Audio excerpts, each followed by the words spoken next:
Hi, ఎలా ఉన్నారు అందరూ? నేనైతే చాలా సూపర్గా ఉన్నాను. మీరు కూడా బాగుండుంటారని అనుకుంటున్నాను. సో నేను ఇప్పుడు చూపిస్తుంది వచ్చేసి హెయిర్ ఆయిల్ అండి. ఇది పెట్టిన తర్వాత మీరు వావ్ అంటారు, నిజంగా చెప్తున్నాను. చాలా సింపుల్గా తక్కువ ఇంగ్రీడియంట్స్తో మీకు కనుక హెయిర్ ఫాల్ ఎక్కువగా ఉండి హెయిర్ పల్చగా అయిపోతే ఈ హెయిర్ ఆయిల్ తయారు చేసుకొని చూడండి. నిజంగానే మీకు యూజ్ ఉంటుంది, రిజల్ట్ కనిపిస్తుంది. ఇక్కడ నేను చూపిస్తుంది కలోంజీ సీడ్స్ అండి. ఏ సూపర్ మార్కెట్లో అయినా కలోంజీ సీడ్స్ దొరుకుతాయి.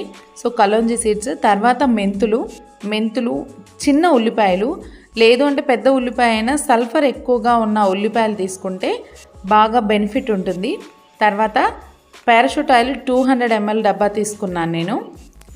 మందార ఆకులు, ఇంకా ఎండబెట్టిన గోరింటాకులు అండి. పచ్చివి కూడా వేసుకోవచ్చు, కానీ నేను గోరింటాకులు ఎండబెట్టాను.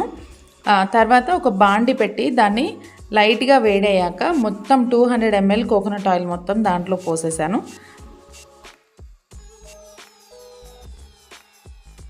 ఆయిల్ కొంచెం వేడవుతున్నప్పుడు ఒక స్పూన్ వరకు కలోంజీ సీడ్స్, ఒక స్పూన్ మెంతులు, ఆనియన్స్, ఇంకా గోరింటాకులు, మందార ఆకులు కూడా వేసి హైలో పెట్టకుండా సిమ్లో కానీ మీడియంలో కానీ పెట్టి ఒక 10 minutes వరకు ఆ ఆయిల్ని మొత్తం మనం వేసిన ఇంగ్రీడియంట్స్లో ఉన్న పోషకాలన్నీ పీల్చుకునేలాగా ఆయిల్ని మరగనివ్వండి. గుర్తుపెట్టుకోండి, మీడియంలో కానీ సిమ్లో కానీ పెట్టుకోండి. 10 minutesలో సరిపోతుంది.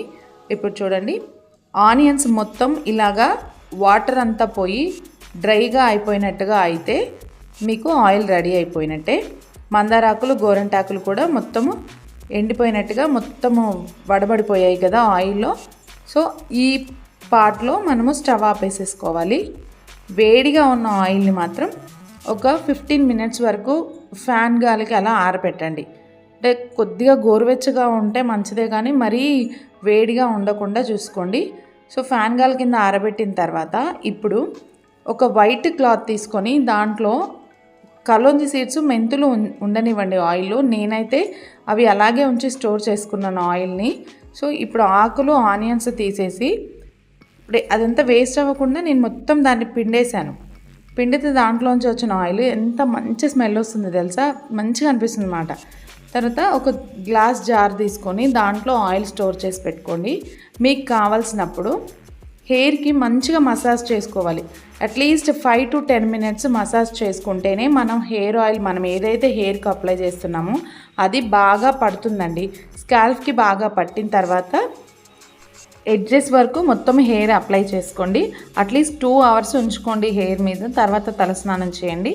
ఫస్ట్ 1 week మాత్రం 3 times పెట్టుకొని 3 times తలస్నానం చేయాలి. అప్పుడు ఆ హెయిర్ ఆయిల్ మనకి అలవాటు అవుతుంది. నిజంగానే బాగుంటుంది. దీనివల్ల ఎలాంటి సైడ్ ఎఫెక్ట్స్ ఉండవు.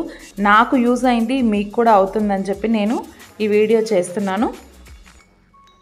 తప్పకుండా ట్రై చేయండి. ఎన్నో హెయిర్ ఆయిల్స్ చూసుంటారు, కానీ ఇది కూడా ఒకసారి ట్రై చేయండి. చాలామందికి తెలిసిందే అయి ఉండొచ్చు, కానీ నేను చేసిన ప్రాసెస్లో వేరు. ఒకవేళ మీకు ఇది నచ్చినట్లయితే లైక్ చేయండి, షేర్ చేయండి. ఇలాంటి కంటెంట్ కావాలంటే తప్పకుండా నా ఛానల్ని సబ్స్క్రైబ్ చేయండి. ఏదైనా డౌట్ ఉంటే కామెంట్ చేయండి. Thank you so much. This is Kavya. Bye.